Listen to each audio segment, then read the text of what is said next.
اللہ وبرکاتہ نحمدہ ونصلی علی رسولہ الکریم اما بعد فاعوذ باللہ من الشیطان الرجیم بسم اللہ الرحمن الرحیم رب اشرح لی صدری ویسر لی امری واحلل عقدۃ من لسانی یفقہوا قولی۔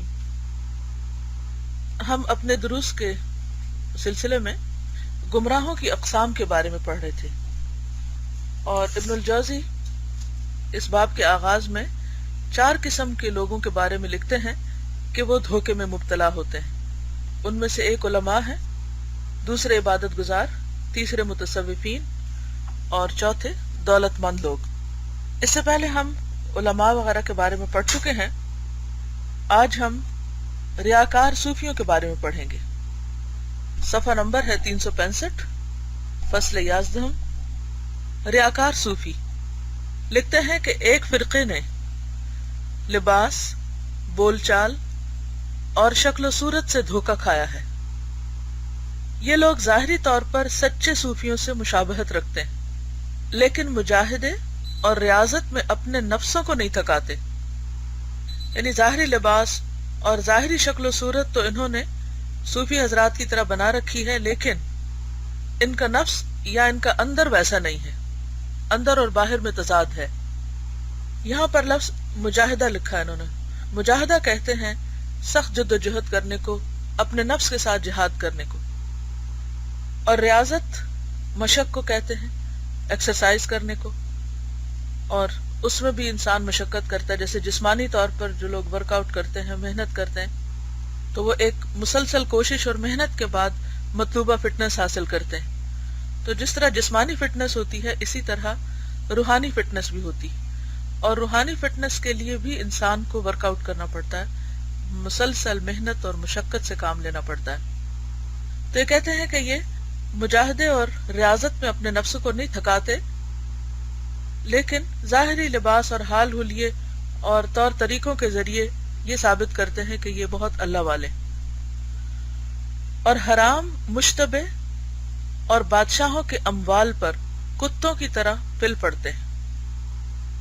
یعنی مال حاصل کرنے میں، دنیاوی فائدے حاصل کرنے میں انہیں کوئی اعتراض نہیں ہوتا، بھلے وہ فائدہ کسی حرام طریقے سے حاصل ہو یا مشکوک طریقے سے، یا پھر کسی اتھارٹی کی طرف سے کچھ نوازش ہو، تو یہ ان سب چیزوں کی طرف اس طرح دوڑتے ہیں جیسے کتا ایک ہڈی کی طرف دوڑتا ہے اگر آپ اس کی طرف پھینکیں۔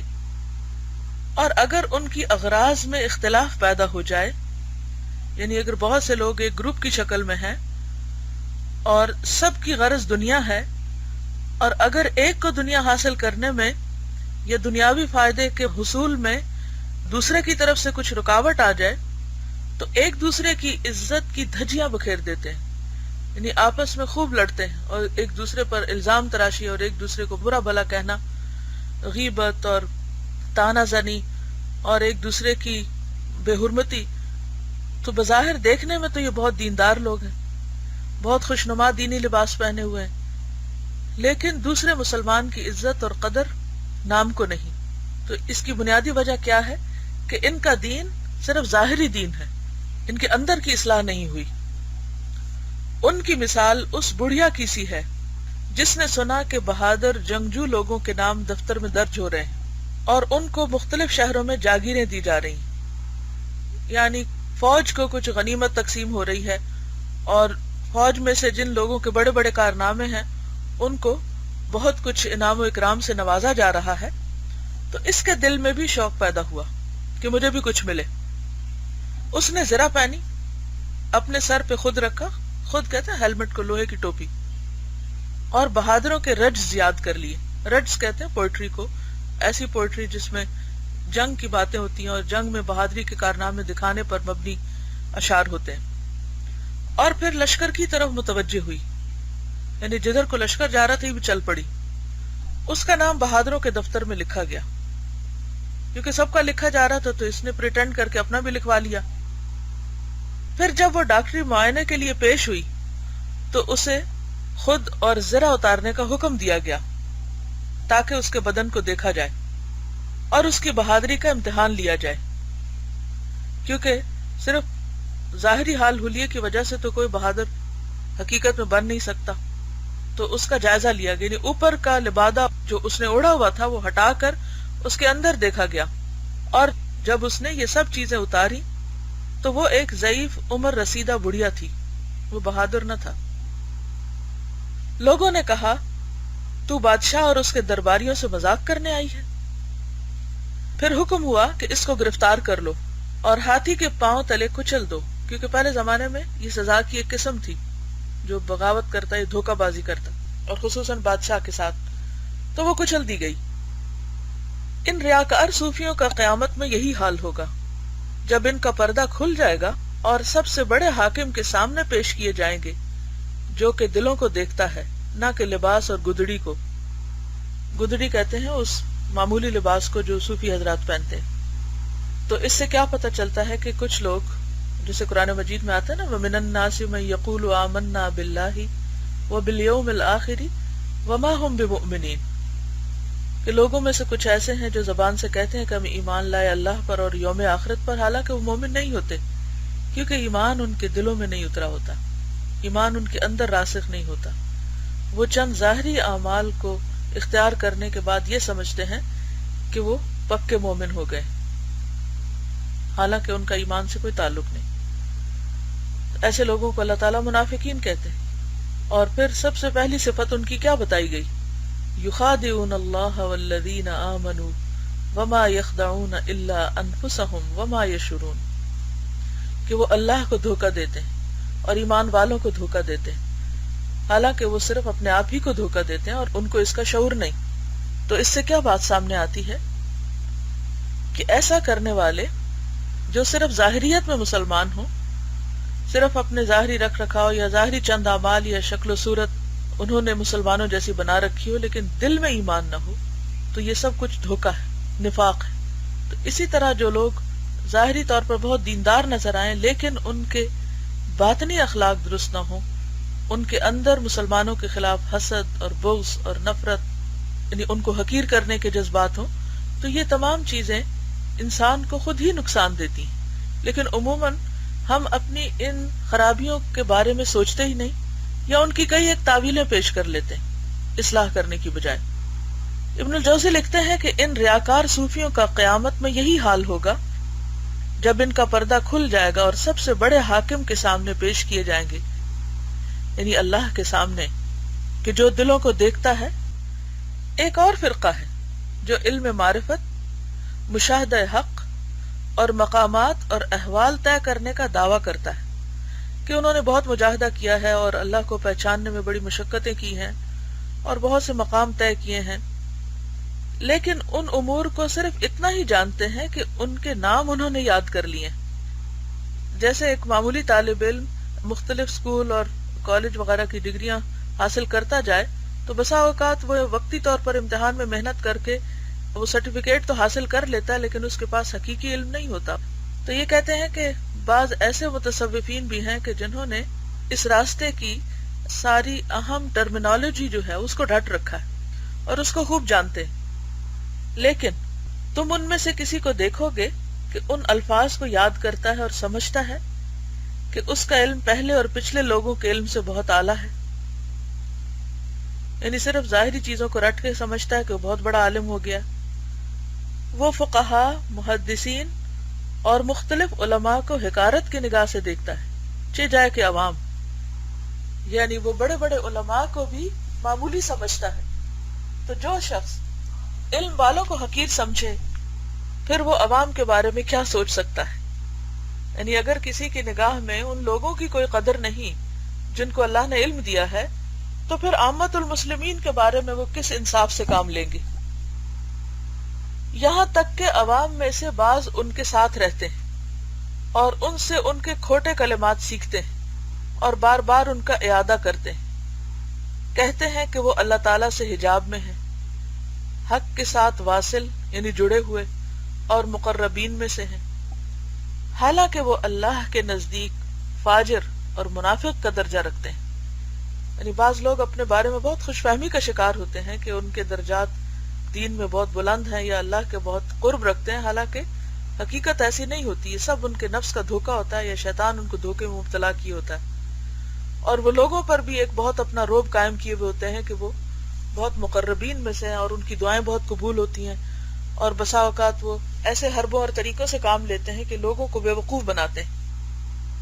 ارباب دانش کے نزدیک بھی یہ لوگ جاہل اور بے وقوف ہیں، یعنی جو سمجھدار لوگ ہیں وہ جانتے ہیں کہ ایسے لوگوں کی حقیقت کیا ہے، نہ وہ علم میں مضبوط ہے، نہ ان کے اخلاق مہذب ہیں، اور نہ وہ قلب کی پاکیزگی کے بارے میں کچھ جانتے، سوائے خواہش کی اتباع اور لایانی باتیں یاد کر لینے کے ان کے پاس کچھ بھی نہیں، یعنی حقیقی سالڈ نالج نہیں ہے، وہ صرف ظاہری طور پر ایک روب قائم کیے ہوئے، یعنی راسخون فی العلم نہیں، علم میں مضبوط، اخلاق میں مہذب نہیں کہ ہر قسم کی بد اخلاقی ان سے ثابت ہے، زبانی کلامی رویے کی معاملات میں ہر طرح سے، اور اسی طرح اگر نہ علم مضبوط ہے اور نہ اخلاق اچھا ہے تو دل جو دوسروں سے چھپا ہوا ہے اس کے پاکیزگی کے بارے میں بھی کچھ نہیں کہا جا سکتا، کیونکہ انسان سے جو ظاہری اعمال سرزد ہوتے ہیں، انسان کی جو گفتگو ہوتی ہے یا اس کا جو رویہ ہوتا ہے یا معاملہ ہوتا ہے، وہ اس کے دل ہی کی آواز ہوتی ہے، وہ دل ہی کا آئینہ ہوتا ہے۔ ان میں سے ایک فرقے نے شریعت کی بساط لپیٹ دی ہے، وہ کہتے ہیں شریعت پر عمل کی ضرورت ہی نہیں، نماز روزے کی ضرورت نہیں، کیونکہ ہم تو بہت پہنچے ہوئے ہیں، احکام چھوڑ دیے ہیں، یعنی اللہ سبحانہ وتعالی یا ایھا الذین آمنوا کہہ کے جو بھی حکم دیتے ہیں ان کو اس کی پرواہ نہیں کہ ہم سے کہا جا رہا ہے، اور حلال حرام سب برابر کر دیا ہے۔ وہ کہتے ہیں کہ اللہ تعالیٰ ہمارے اعمال سے بے نیاز ہے، پھر ہم کیوں اپنے آپ کو مصیبت میں ڈالیں، یعنی اللہ کو عمل کی عبادت کی ضرورت ہی نہیں تو کرنے کی ضرورت کیا ہے، یہ ان کا خود ساختہ فلسفہ ہے۔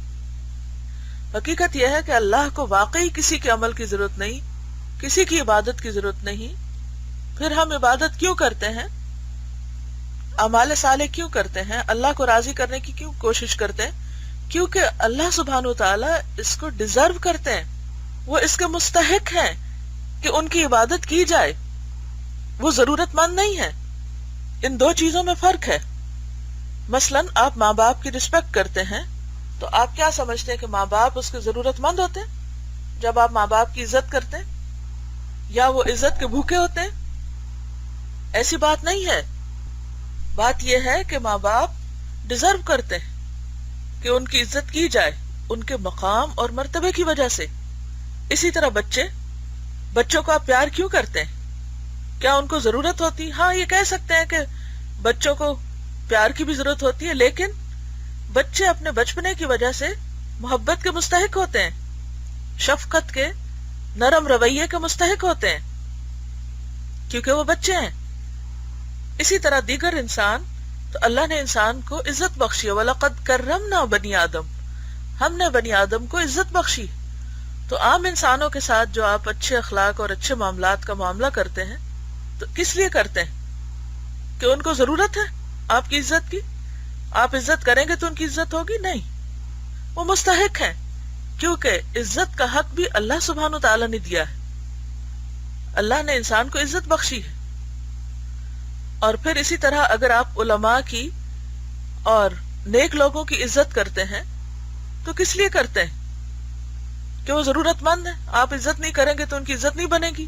ہرگز نہیں، اللہ نے ان کو عزت دی۔ ان اکرمکم عند اللہ اتقاکم، جب کوئی شخص اللہ سے ڈرتا ہے تو اللہ تعالیٰ اس کے لیے دلوں میں خود بخود عزت پیدا کر دیتا ہے۔ تو جو خود ایسی چیزوں کی قدر کرتے ہیں، ایمان کی، تقوی کی، وہ خود بخود ان لوگوں کی طرف مائل ہوتے ہیں اور ان کی عزت کرتے ہیں۔ ہاں، منافقین اور ایسے لوگ کہ جنہیں نہ اللہ کی عزت کی پرواہ ہے، نہ رسول کی، نہ اہل ایمان کی، پھر وہ کسی کی بھی عزت نہیں کرتے۔ تو ابن الجوزی لکھتے ہیں کہ ایسے لوگ جو ہیں وہ جاہل اور بے وقوف ہیں، اور انہوں نے شریعت کی بساط لپیٹ دی اور اپنے آپ کو دھوکہ دے رکھا ہے، اور وہ کہتے ہیں کہ اگر اللہ کو عمل نہیں چاہیے تو ہم کیوں مصیبت میں ڈالیں اپنے آپ کو، ہم کیوں عمل کریں۔ بعض کہتے ہیں اعضاء کے اعمال کی کوئی قدر نہیں ہے، دیکھنا تو دل کو ہے۔ یہ بھی بہت عام ہے، بہت سے لوگ یہ کہتے ہیں کہ ہم بھلا حجاب کیوں کریں، نگاہوں میں حجاب ہوتا ہے، جسم پر حجاب کی ضرورت نہیں۔ تو بات یہ ہے کہ ایسے لوگ جو ہیں یہ بھی دھوکے میں ہیں کہ اعضاء کے اعمال کی کوئی قدر نہیں، دیکھنا تو دل کو ہے، ہمارا دل اچھا ہے، ہماری نیت اچھی، نماز نہیں پڑھیں گے اور کہیں گے کہ ہمارے دل میں اللہ کی بڑی محبت ہے، ہمارے دل اللہ کی محبت سے سرشار ہیں اور معرفت تک پہنچ گئے ہیں. بے شک ہم دنیا میں مشغول نظر آتے ہیں لیکن ہمارے دل خدا کی بارگاہ میں ٹھہرے ہوئے ہیں. یعنی وہ اس طرح کے بہت سے دعوے کرتے رہتے ہیں کہ ہم چاہے دنیا میں ہوں لیکن پھر بھی ہمارے دلوں میں بڑی محبت ہے اللہ کی. ہم جو خواہشات رکھتے ہیں وہ صرف بدن ہی سے ہیں، یہ تو جسمانی ضروریات ہیں، دل سے نہیں.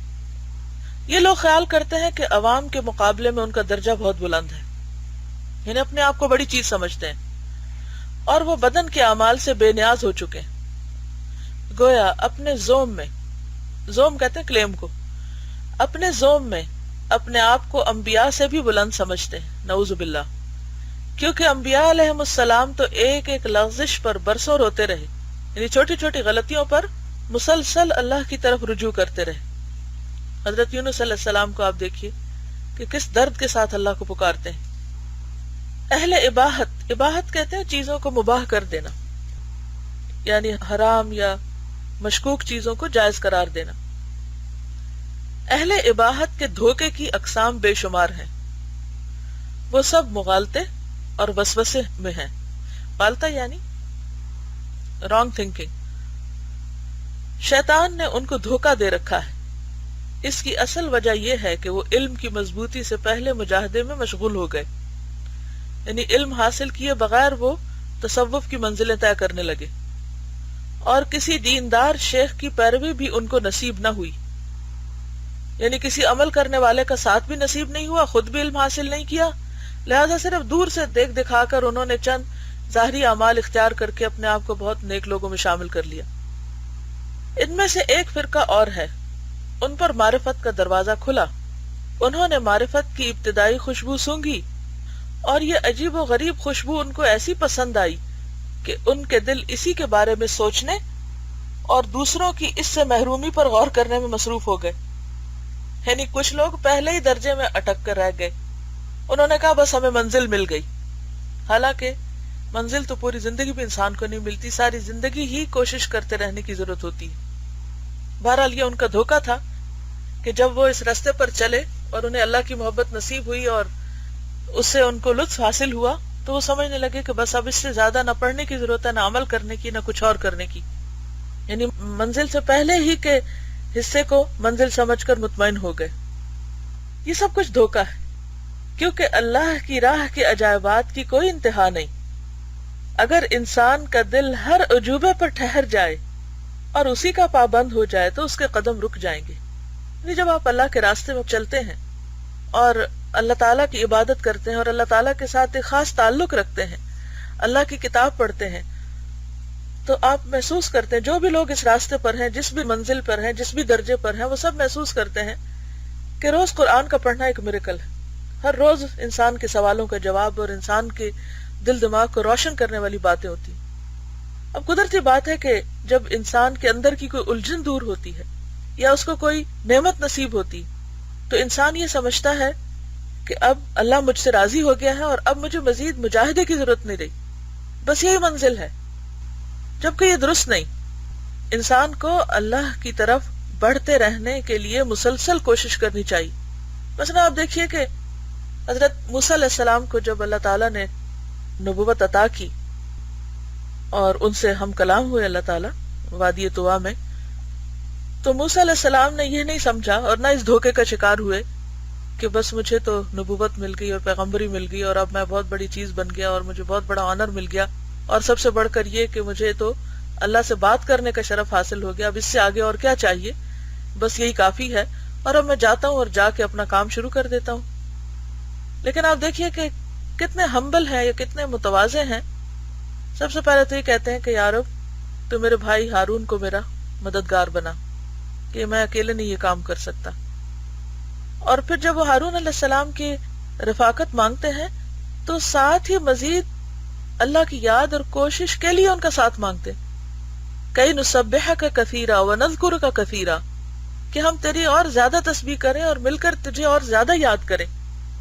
انہوں نے اس کو اپنی منزل نہیں بنا لیا تھا. اور پھر وہ اتنا بھی نہیں کافی سمجھتے کہ ٹھیک ہے اب ہم اکٹھے اللہ کی تسبیح کریں گے، اللہ کو یاد کریں گے اور اس سے لطف اٹھائیں گے، کیونکہ مل کر اللہ کی عبادت کرنے میں ایک لطف ہے. وہ منزل نہیں تھی. اس کے بعد جب انہیں کہا گیا کہ فرعون کے پاس جانا ہے، پھر انہیں کچھ پریشانی ہوئی، یعنی کہ ساتھ ہی کہا گیا تھا جب ان کو نبوت ملی تھی، اور اسی کے لیے انہوں نے ہارون علیہ السلام کو ساتھ مانگا تھا. تو بہرحال اس کے بعد وہ اپنے مشن کے بارے میں سوچنے لگے کہ مشن کو مکمل کرنے کے لیے مجھے اب کیا کرنا ہے. تو اس کے لیے انہوں نے دیکھا کہ وہ زیادہ بہتر طور پہ بات نہیں کر سکتے، تو اللہ سے دعا کرنے لگے. قال رب اشرح لی صدری ویسر لی امری، کہ اللہ میرا سینہ کھول دے اور مجھ پہ یہ جو بوجھ مجھے محسوس ہو رہا ہے یہ ہلکا ہو جائے اور میرا کام مجھ پہ آسان کر دے. یعنی پھر وہ اللہ سے دعائیں کرنے لگتے ہیں، پھر وہ فرعون کے دربار میں پہنچتے ہیں، پھر وہ پیغام دیتے ہیں، اور پھر کس یکسوئی کے ساتھ وہ اللہ کی پہچان کراتے ہیں. یعنی کسی بھی لمحے وہ اس سے غافل نہیں ہوتے، اور کسی بھی کوشش یا منزل کو وہ اپنی آخری کوشش نہیں سمجھ لیتے. تو علم کے راستے میں، عمل کے راستے میں، زہد کے راستے میں انسان مسلسل کوشش کرتا رہے، اور اصل منزل اس کی اللہ کی رضا ہی ہونی چاہیے.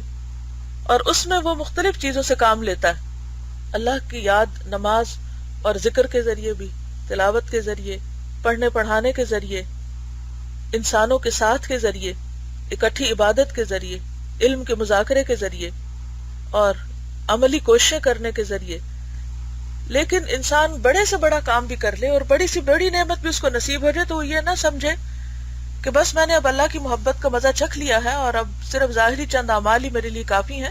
وہ اپنے عمل میں سست نہ ہو، کیونکہ شیطان کا دھوکہ یہی ہے کہ انسان جب ایک قدم آگے بڑھتا ہے اللہ سبحانہ تعالیٰ کی طرف تو وہ اس کو مطمئن کر دیتا ہے کہ بس یہی کافی، تمہارے لیے اتنا ہی بہت ہے، آگے کی ضرورت نہیں. تو ابن الجوزی لکھتے ہیں کہ یہ سب کچھ دھوکہ ہے، کیونکہ اللہ کی راہ کے عجائبات کی کوئی انتہا نہیں. اگر انسان کا دل ہر عجوبے پر ٹھہر جائے اور اسی کا پابند ہو جائے کہ مجھے بس اسی میں ہی مزہ آ رہا ہے اور وہی کرتا چلا جائے، تو اس کے قدم رک جائیں گے. اور اس کی مثال اس آدمی جیسی ہوگی جس نے بادشاہ کی زیارت کا ارادہ کیا لیکن شاہی باغ میں بے مثال پھول کھلے ہوئے دیکھ کر انہی کو دیکھنے کے لیے ٹھہر گیا، یعنی محل کے باہر ہی کی خوبصورتی کو دیکھنے میں مشغول ہو گیا اور بہل گیا، یہاں تک کہ وہ سارا وقت نکل گیا جس میں بادشاہ کی ملاقات کا امکان تھا. یعنی اصل منزل تک پہنچا ہی نہیں، وہ بے وقوف صرف پھولوں کو ہی دیکھتا رہا اور خوش ہوتا رہا.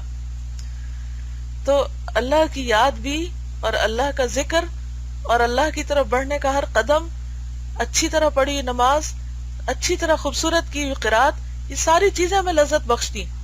لیکن یہ سارے وسائل ہیں، صرف اسی میں کھو کے نہیں رہ جانا. اصل ہماری طلب اور خواہش کیا ہونی چاہیے کہ ہم اللہ کو دیکھ سکیں، اللہ سے ملاقات کر سکیں.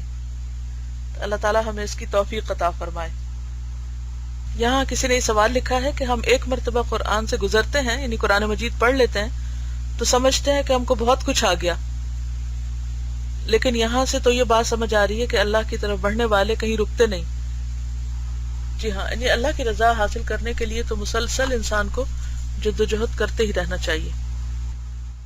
السلام علیکم ورحمۃ اللہ وبرکاتہ. سبحانک اللہم وبحمدک نشہد ان لا الہ الا انت نستغفرک ونتوب الیک.